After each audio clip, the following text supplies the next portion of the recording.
Hi, everyone. Happy Sunday. Weird to say happy anything these days because there's so much happening in the world, but I'm so glad we could spend our time together today. I'm Sheila Katz. I'm the CEO of the National Council of Jewish Women. We are a over 125-year-old progressive women's organization that advocates on behalf of the most vulnerable women, children, and families in the United States and Israel. And I'm so honored I get to moderate the conversation today about immigration. In case you don't know, NCJW has been involved in this issue as long as we've existed. We were the only NGO at Ellis Island, making sure that as women and children came in that they weren't being trafficked in this country. And our work in Israel actually began because of our work at Ellis Island, as Holocaust survivors and children of Holocaust survivors were arriving in the country. They needed to figure out what to do and how to support them. So NCJW actually started in Israel as a country was founded to help make sure that children, Holocaust survivors were getting the support they needed when they came in. And we've been long advocating for better, more inclusive immigration policies in this country, particularly that are helpful to women and the families who are coming through. And I had the great privilege of getting to see things for myself through HIAS last summer and found it to be an incredibly emotional and important experience to get to see things with my own eyes and use that to inform what we do on the Hill in Washington, DC. So I'm particularly grateful that we have so many people joining with us today for this really important conversation. I'm delighted to be joined today by Eddie Chavez Calderon and Arizona State Representative Alma Hernandez. Since he was a teenager, Eddie had been deeply involved in social justice work. He fights for a progressive movement that works towards a more inclusive and diverse America, and we'll hear a little bit about his personal story shortly. And Representative Alma Hernandez was born and raised in South Tucson and is the youngest woman elected to the Arizona State Legislature and the first Jewish Latina lawmaker ever elected. Yes, she is a fierce advocate for social justice issues such as healthcare, education, and criminal justice reform. And I'm just thrilled we get to be in deep conversation about what's happening right now in this country, what we need to know about, and what we can do. So to kick things off, I'm going to turn it over to Alma and Eddie to share a little bit about their personal connection to this issue. We'll dive into some Q&A that we have prepared, and then we'll open it up to Q&A from the group. But for the group, just as questions arise, feel free to write them in the chat. We'll monitor them. And if you're there, we'd love for you to have your video on so we could see you as well and welcome you into this community. So Eddie, I'm going to pass it to you first to tell us a little bit more about your connection to this issue. Hello, everybody. I'm so happy to be here. My name is Eddie Chavez Calderon. Thank you so much, Sheila, for the amazing introduction. NCJW has always been in my heart, and we work very closely to our chapter here in Phoenix, Arizona. I am the campaign organizer for Arizona Jews for Justice, as well as the campaign organizer for Uri Litzedek. And I am tied to this issue personally because it is my life. I am a DACA recipient. My mom and I came into the United States around 1999. My mother did cross over with me on her back. She had me strapped to her back, and as a single mom crossed over into the border to really have a here and now, and the struggles that go along to it. And then I also have the unique aspect of bringing in my Judaism into it and how that forms my lifestyle, my structure, and who I am today, because my faith goes hand in hand with the struggles that I go through every day. And it has been my personal mission to deepen the conversation and start to break away from the stigma of the current immigration system within my community, bringing in faith and activism together. So I'm super happy to be here with one of my great friends, Alma, who we share our activism together. And it goes for a long, whether that's at the Capitol or in Tucson, we're over here trying to dismantle some of the awful things going on. Thank you so much. I'll turn it over to you, Representative Hernandez. Great, can you all hear me? Are we good? Okay, perfect. So first and foremost, hello everyone. It's great to see you all virtually. My name is Alma Hernandez, as was mentioned. I was born and raised here in Tucson, Arizona. And I'm very proud to be from Arizona, although we have had many controversial issues that have unfortunately affected our state for the last few years. My mother is an immigrant from Mexico, and my father is from California. So I have a bit of a different story because I did not come here as a child. I was born here, but I still understand a lot of the sacrifices and a lot of the struggles that a lot of families have faced who have come here. And I want to thank my friend Eddie for joining us too. It's always great to be able to see him, but also the work and advocacy that we both do. Although it's a little different because I'm doing it more as an elected official and he's doing it more as an activist in our community, it still goes hand in hand. My connection to this entire life and issue has really been centered around my life and how I was raised. I'm very proud to be Jewish and I'm very proud to be Latina, and I feel that both of those are what make me who I am, and they're both very strong parts of my identity. I've had many issues in the past where I've been told, you know, you can only be one and check one at the door, and for those that know me and follow me know I'm very unapologetic about that, and I will not compromise my values or what I stand for because people are upset. Before I ran for office, just a little background, I did run JCRC, which is the Jewish Community Relations Council in Southern Arizona at the Jewish Federation. And my job was really to make sure that we were building that bridge within the Hispanic and Latino community and our immigrant community, as well as the Jewish community. That was my job before I ran for office, and I'm very proud of that. Partially because I was able to do a tour to the border with a lot of our community members and took them to really see and understand what it's like on our border. I was able to take them to see where the water tanks, where No Mas Muertes it's an organization that puts out water in the desert, water tanks that have unfortunately been tampered with for far too long. And I wanted the members of our community to see what is out there and how people really suffer to be able to get here. You know, it's an honor and privilege to be here with you all, and I'm sure we're going to get into a lot of questions and be able to share more, but I wanted you all just to have a little bit of background of what it is, how I'm connected, and what it is that I do. So thank you. Great, thank you to both of you. It's amazing. Your personal stories and connection to this, I think, is going to be really helpful as we dive deep, and I'm sure folks are going to have more questions about it. Just before we get to the policy side of things, we're here at Limmud. You're both Jewish activists, and so I was hoping we might frame our conversation Jewishly. And we're all here because as Jews, we understand we have a particular responsibility to care for immigrants. And I'm curious, just from your own experiences and from your own sense of Jewishness, what is Jewish about caring for immigrants and about this issue and about perhaps how you're approaching this work?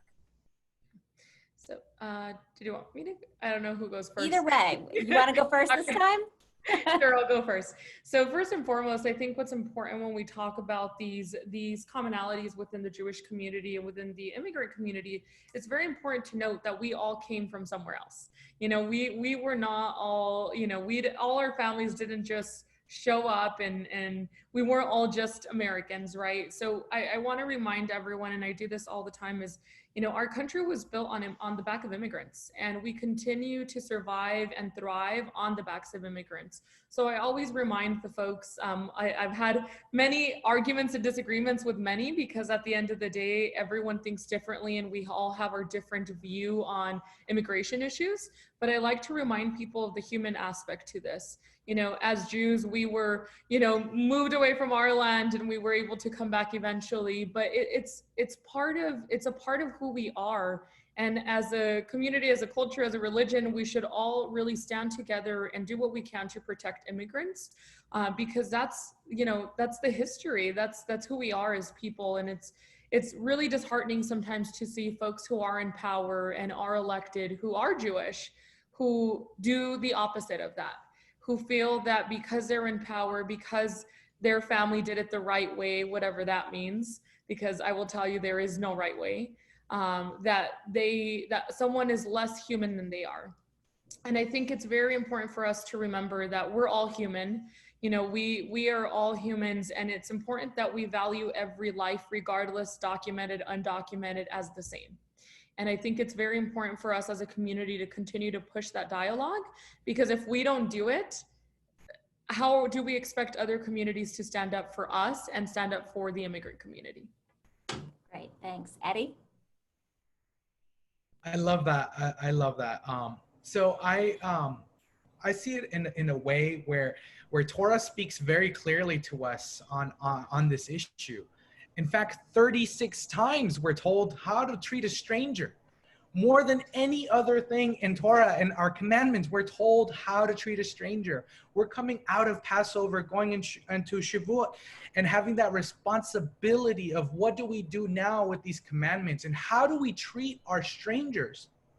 And then it's vital that we understand that we may not have the same situations, but we know far too well what that feeling feels like, especially now in quarantine when we're unable to see our family members.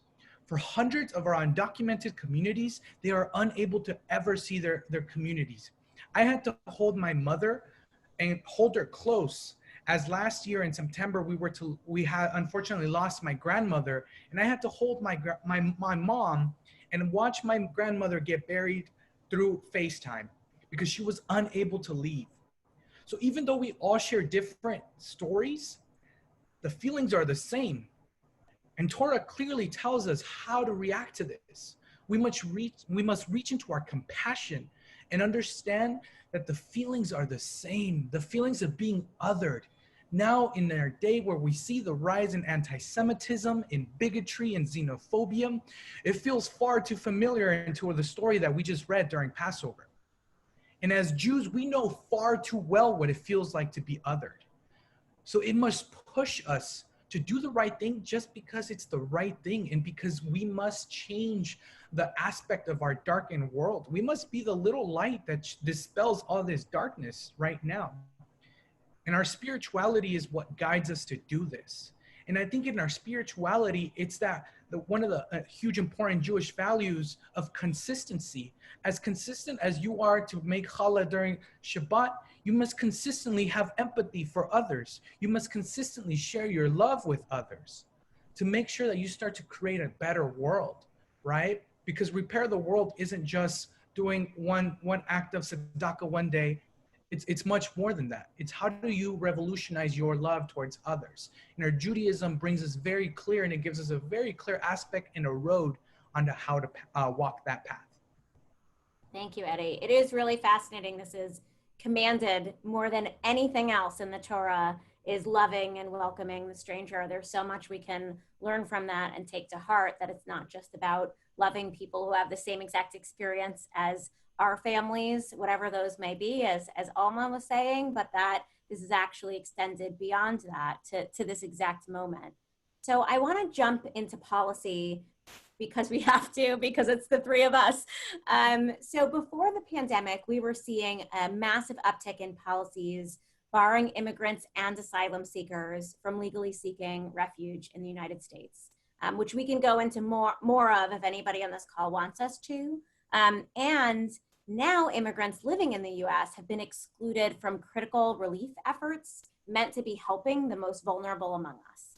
And so we know the first 3 care packages didn't have anything in it. The HEROES Act, which just passed in the House last week, would provide aid to immigrants, but so far hasn't taken up in the Senate.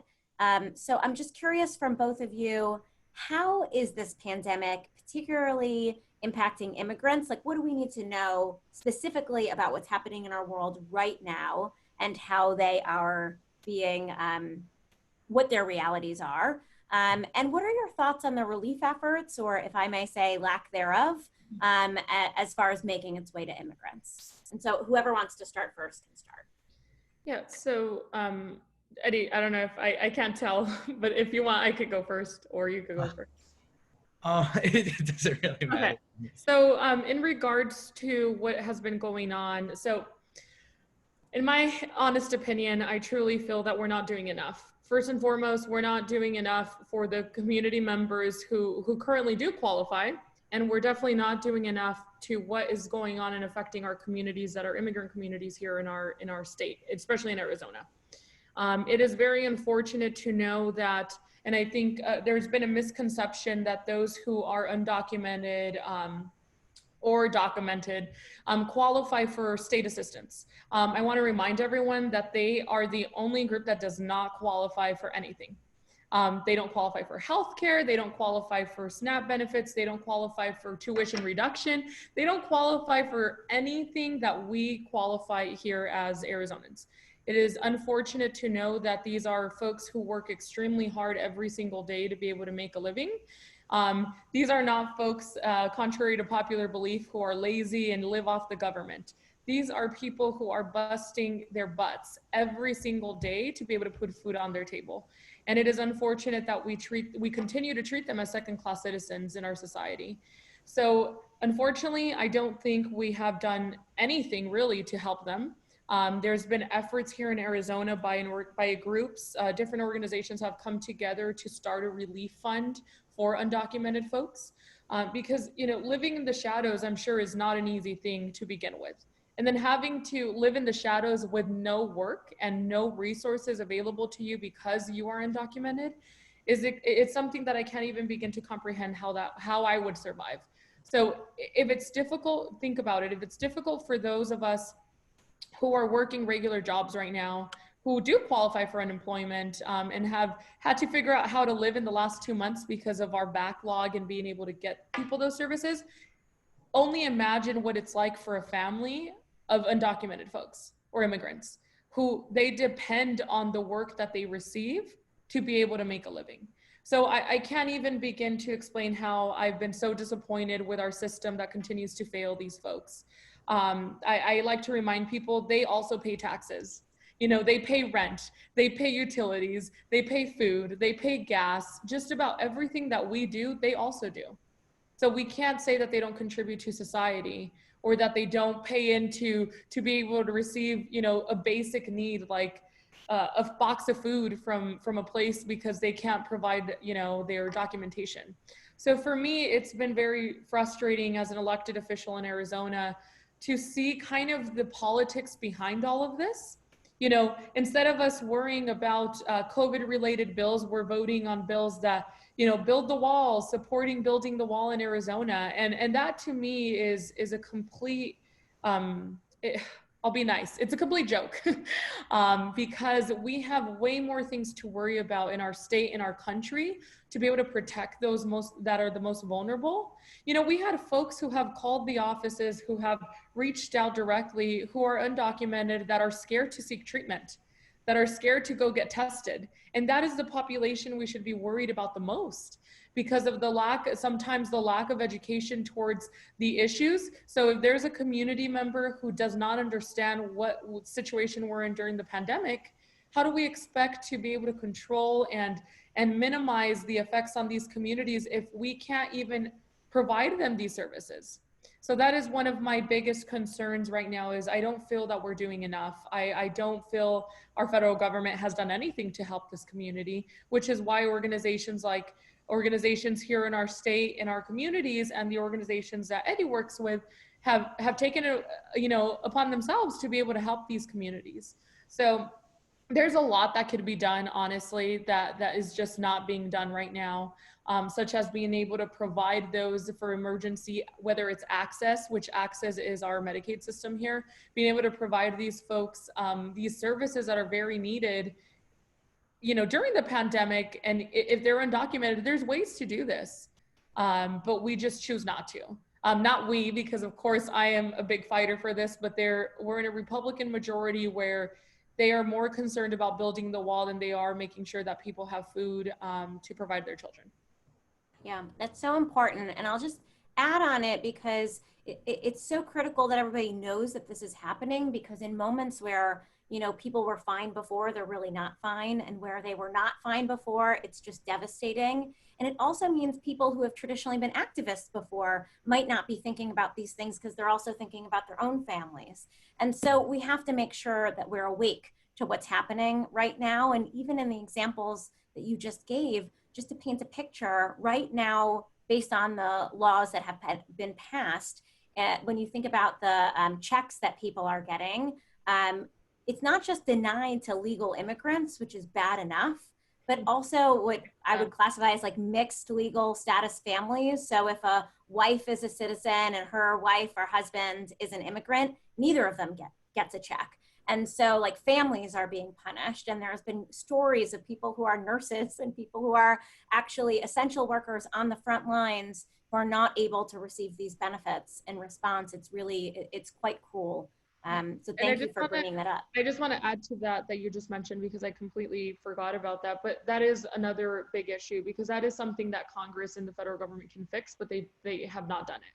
And it's unfortunate to know that we continue to play these political games with families because they are mixed status. I hate using that term because I don't feel that we should classify people as such, but this rule that mixed families don't qualify for the stimulus check is appalling. These are folks, again, that continue to pay, into the system that we're all benefiting from. So it's very unfortunate to know that because they do come from a mixed family, that they don't qualify for the resources that we qualify for.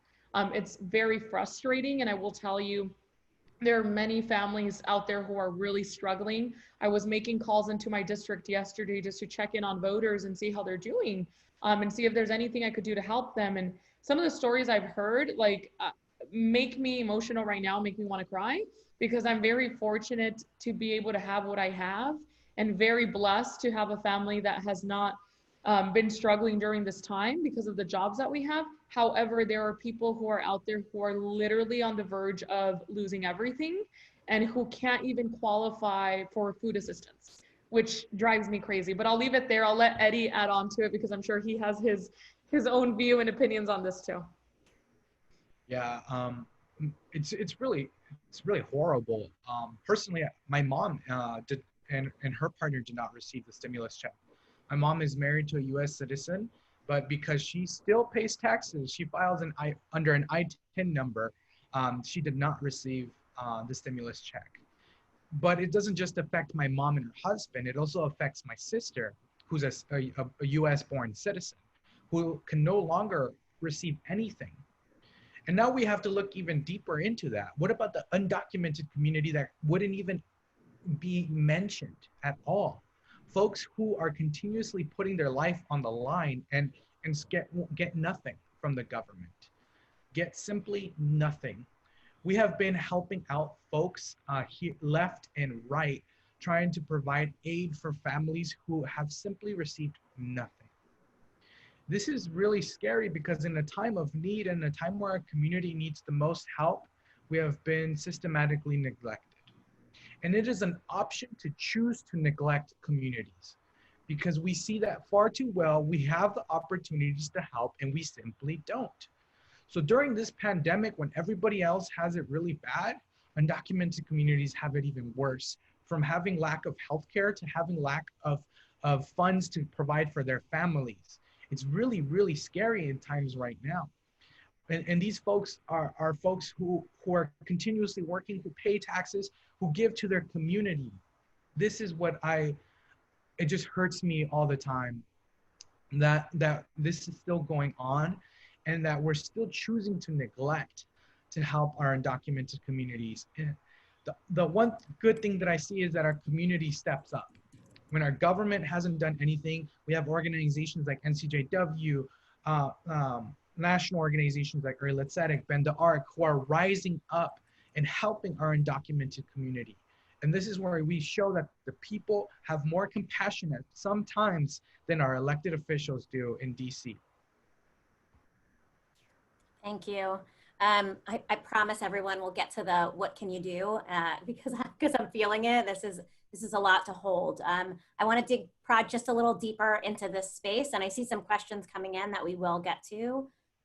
Just particularly, the current administration under I want to say the guise of public health, but they have said because of public health, the current administration, by way of the Center for Disease Control, has closed the border. And so that means right now nearly everyone who arrives at the southern border is being turned away, including asylum seekers and unaccompanied children, which is in violation of international law to turn people away like that. And so the CDC orders are 30 days at a time, so they've needed to re-up them a few times, and the third one was just released this past week. Alma, in particular, you represent a border state. What are the unique challenges that Arizona is facing right now as the border is closed? And do you think these changes should become permanent? Yeah, so I just want to just very quickly add. So the border is closed to asylum seekers, and unfortunately, that is horrible. However, the border they still continue to allow permanent residents and those citizens, those who are not citizens that are on a visa, only for essential reasons. And depending on who you ask, essential. There are many in Arizona. Basically, everything was essential. We didn't shut down until extremely late, which is why we had so many cases, but that's another thing in politics. However, I just want to make sure that people understand that folks can still cross over. For example, I have to go up to Nogales, Sonora, which is where my mother's from, on Tuesday. And I do have to cross over, and then I will be returning. So there is still some traffic back and forth, which when I look at the CDC guidelines, as a public health professional myself, for those that don't know, my background is in public health. I have both my undergrad and grad school in public health. And it's a little frustrating sometimes. Some of these guidelines I feel are not necessarily what would fit within certain communities. So when we do have folks, I know when they are crossing and going back, I know there is a worry that they are sick and, we don't know if they're sick, and they come here and they get people sick and then they go back. That's going to happen with migration regardless. It's very difficult to control that when you are not able to test people right at the border, right? So it's very difficult to control that. I will admit it's a tough thing to do. In regards to not allowing asylum seekers and those immigrants to cross over, that is very inhumane. And I'll be very blunt, and I won't sugarcoat this, but it's horrible to know that these folks who are fleeing their countries for a better life, whether it's violence, whether it's because they are starving, or whatever it is, it's unfortunate that they come to our border and they're not allowed in. I'm not saying, and this is a whole nother conversation, I'm not saying open the borders and just allow anyone, right? Because that's one of the talking points that my conservative members in the legislature love to use against us when we're talking about immigration reform, comprehensive immigration reform. One of the big issues I see is this whole political game. I want to remind everyone, elections are right around the corner. So a lot of times, a lot of these policies are guided and built around a campaign. And you'll see this probably get worse in the next few weeks, where we'll see more difficult policies that we even feel like, how is this going on in our state? But it's going to continue to get worse only because there is an election coming up.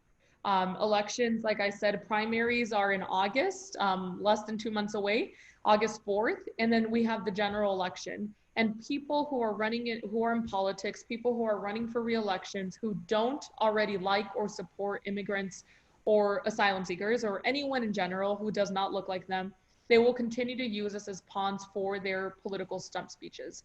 And it will only get worse over time, because the situation that we're in has really, really affected many communities. And when we talk about the Asian and Pacific Islander community, I feel horrible that they are being blamed for this virus. When you call it the Chinese virus and you're the president of the United States, you're only emboldening these folks who already are filled with hate to go after certain communities. And that's what worries me, being on a border, being a representative of a border state, is that we're only going to continue to see worse outcomes in the next few weeks because of the current climate and politics that we're in, unfortunately.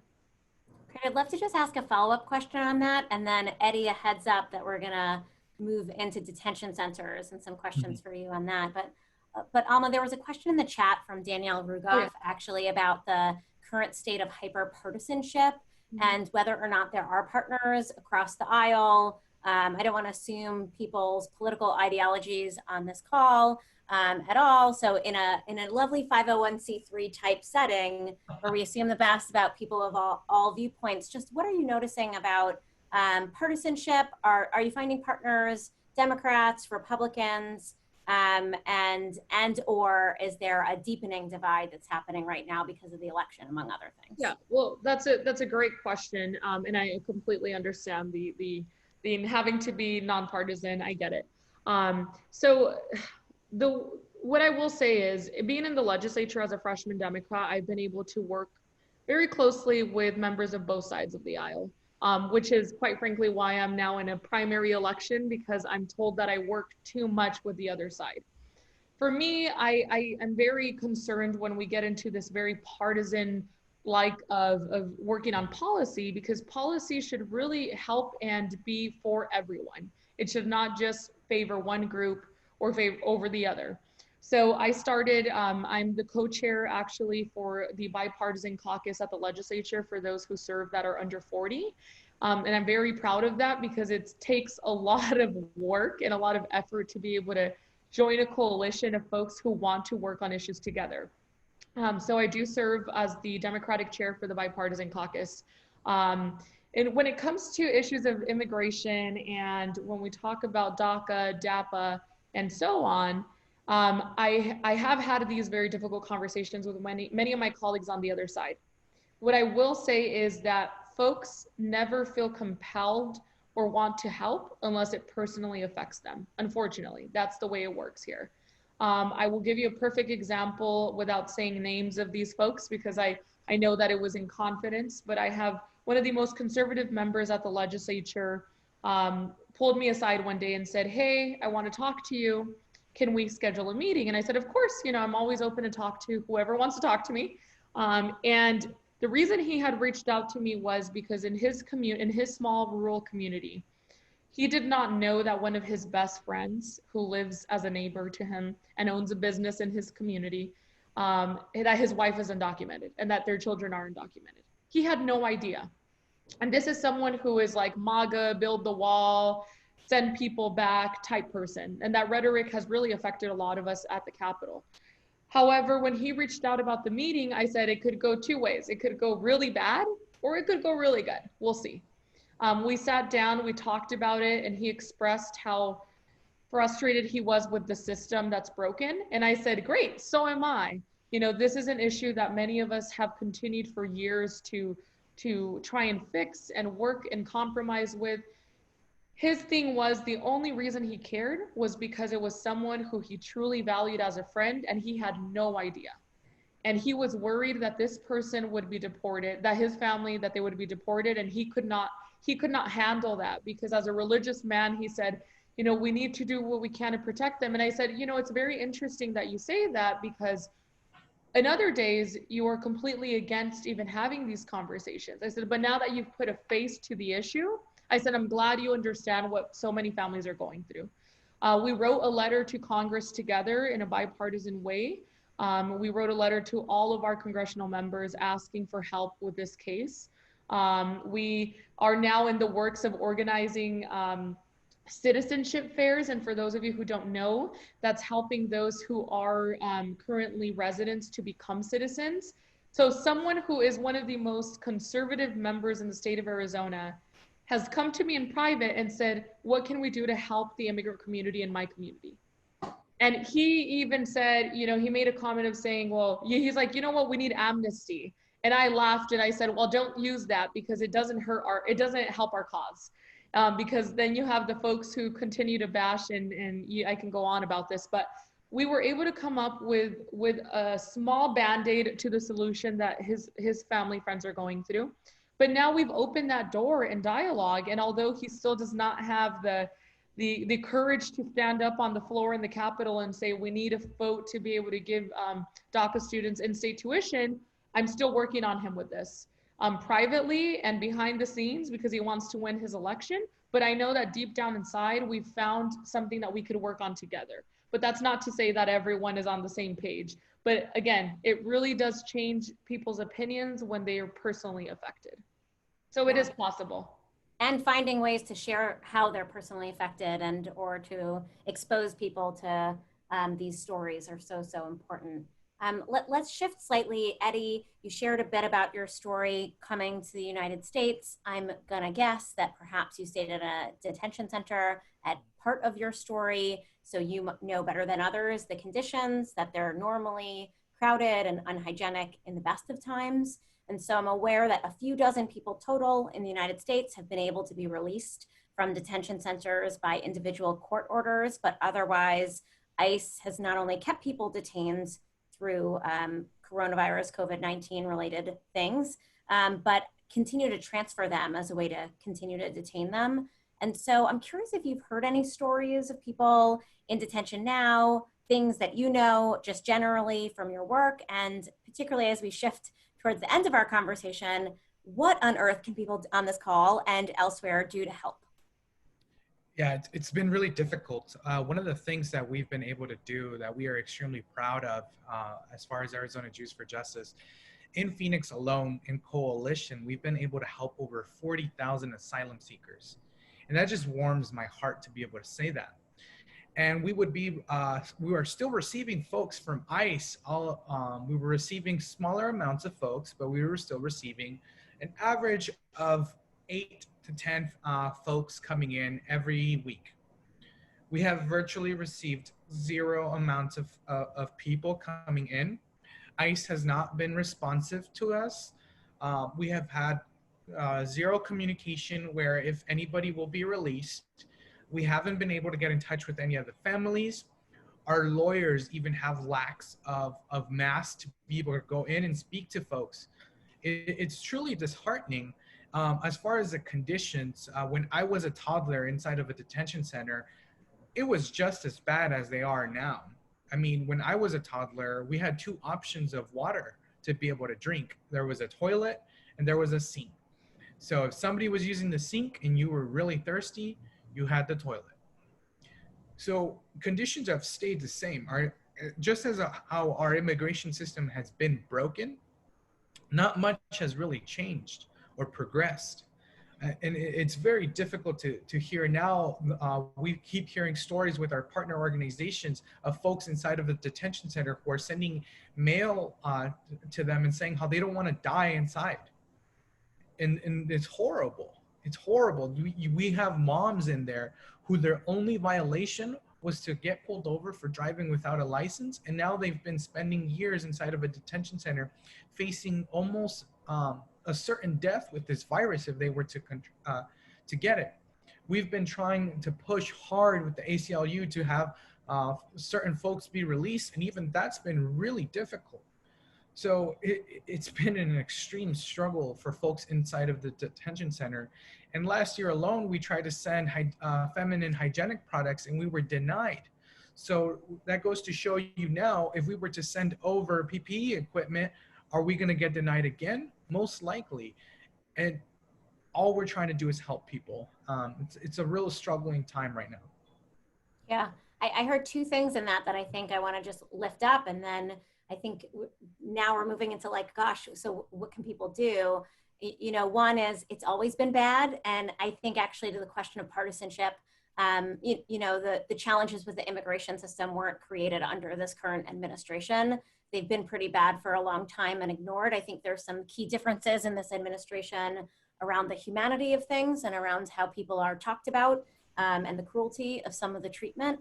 Which goes into, you mentioned menstrual products. I work at a women's organization. And so, you know, for those on the call understand what this is like, women who are being held in ICE detention get one tampon a day, and they're not allowed more than that, despite people offering to give more, despite being, you know, there being a way for them to get more. And it just goes back to what I would say is cruelty and making people feel cruel. Not being able to take care of yourself, wash yourself, drink water, etc. So I'm assuming most people are on this call because of, you know, how overwhelming this all is. It's overwhelming as we're talking about it. So Eddie, I'd love to start with you and then move to Alma. We've got a question in the chat about somebody who teaches non-Jewish students about the lessons of Holocaust and genocide, you know, and they're engaging in activism.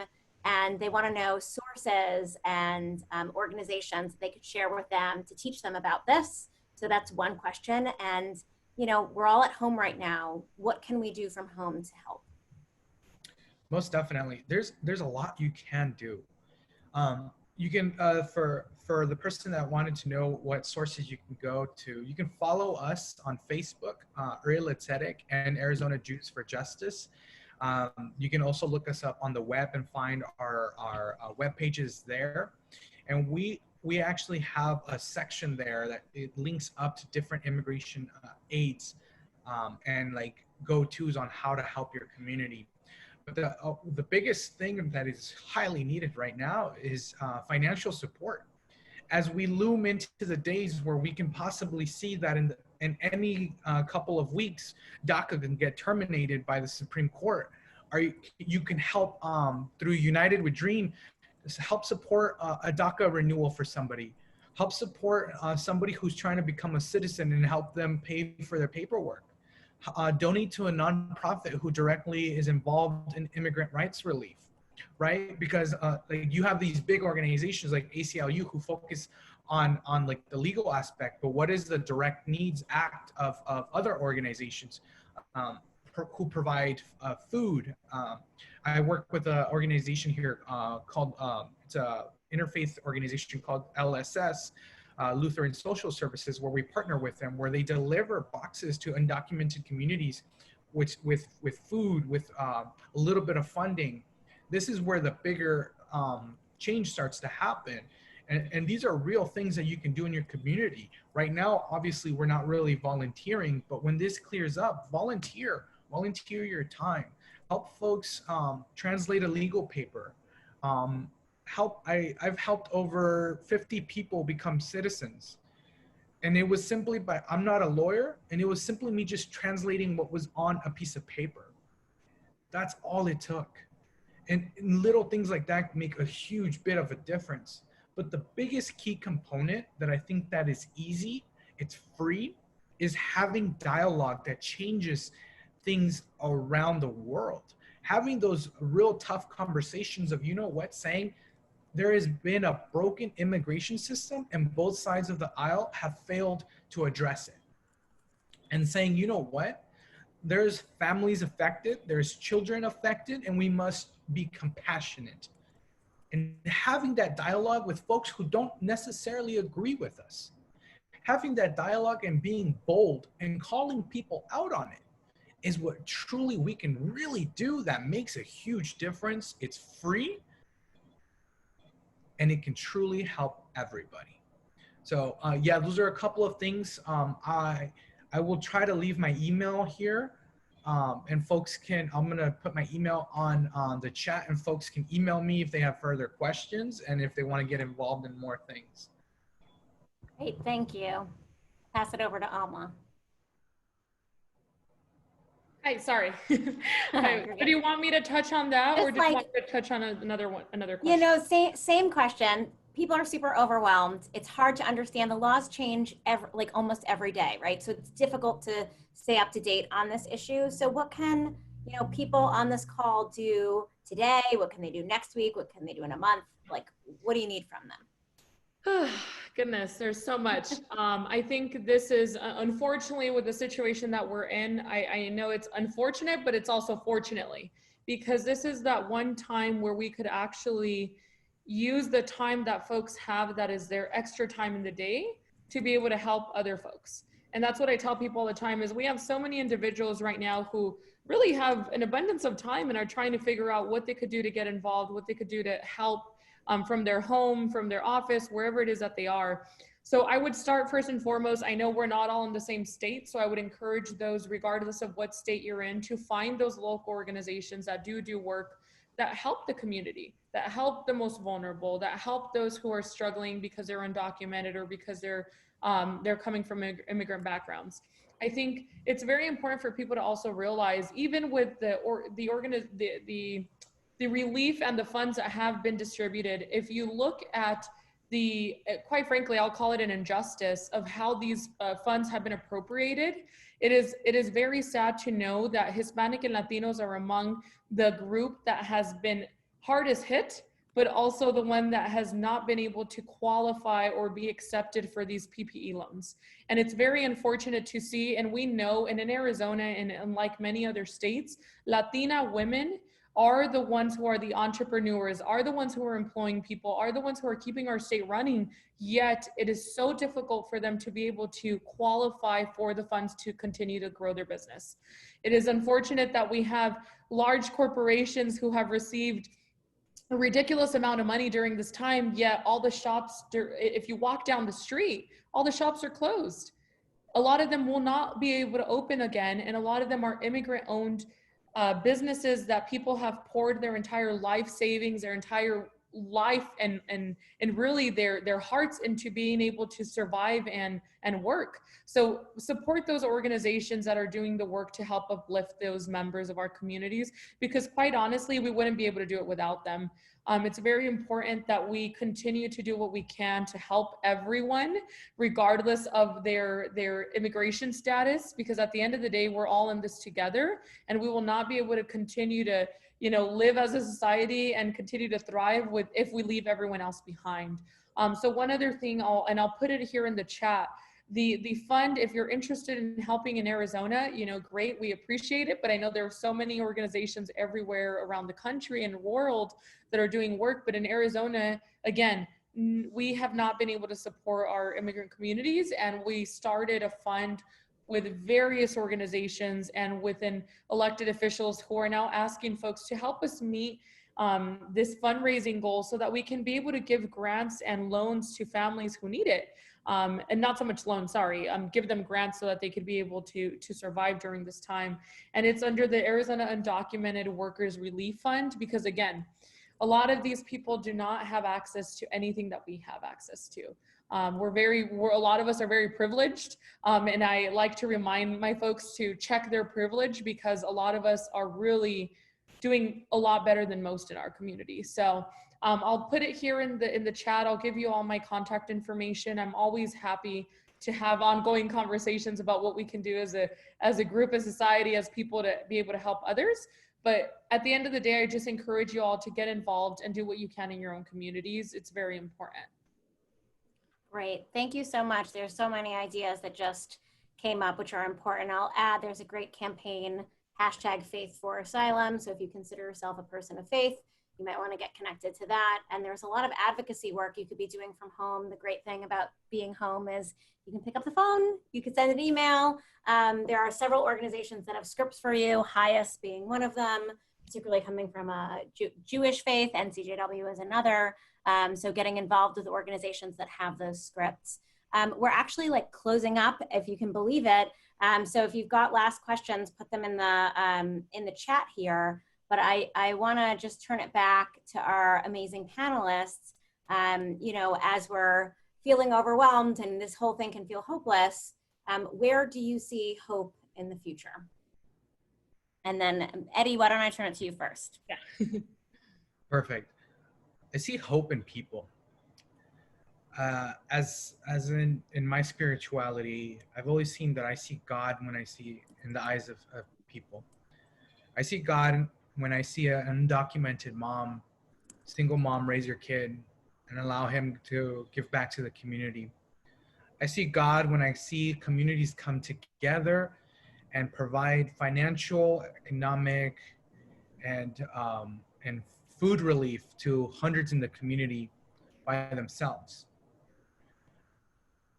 I see hope in each and every one of the worlds that we revolutionize and that we change and we repair. I think it's sometimes hard to think about the abstract idea of repair the world, of tikkun olam, right? Of thinking that in this huge margin of things, is it even possible to repair the world in its entirety? I think about it this way. I think about repairing individual worlds. And then collectively bringing those individual worlds, you start to see that you start to manage and change galaxies. And that's the revolution that comes from having that compassion, that love, and that yearning to want to change. My great teacher and mentor, Rabbi Shmuley Yanklowitz, always teaches me that a little bit of light dispels a lot of darkness.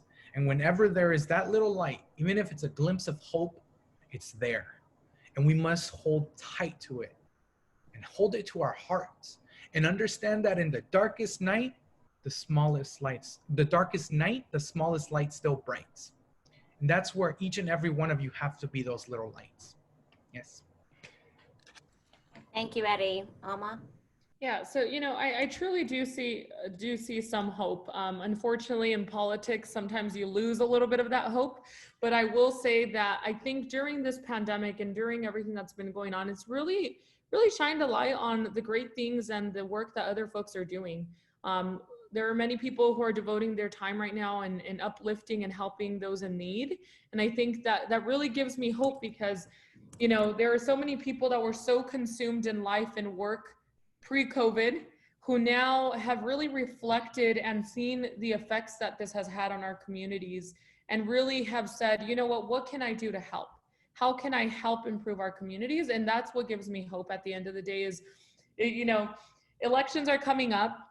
Regardless of what happens in my election, whether I win or lose, I know that we will continue to be able to push and come together as a community and really as one, because we all have to do what we can to be able to improve the situation that we're in. And it's going to take all of us to put a little bit of grain of salt in everything and make sure that we're working as one together in getting through this difficult time. So, I do see some hope when I see the work that people are doing and the commitment that people have made to help others during this time. It truly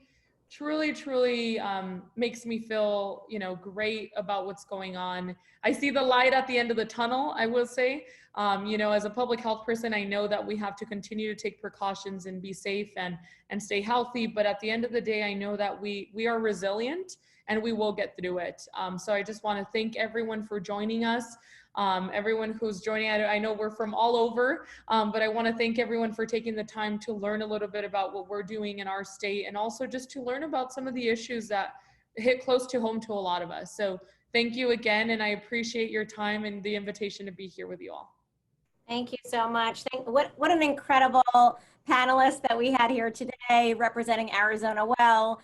And I think we heard Be the Light, which you both are, to get educated, have conversations, to vote, to donate money to organizations making a difference, to advocate. If you've never done advocacy, it's a great time to start. And just to make sure that as you're thinking about helping the most vulnerable, that you include immigrants and the immigrant population on the list of people that you're speaking up for. So with that, I'm going to turn it back to our friends at Limmud, and thank you again, Eddie and Alma, and to everybody who joined us today.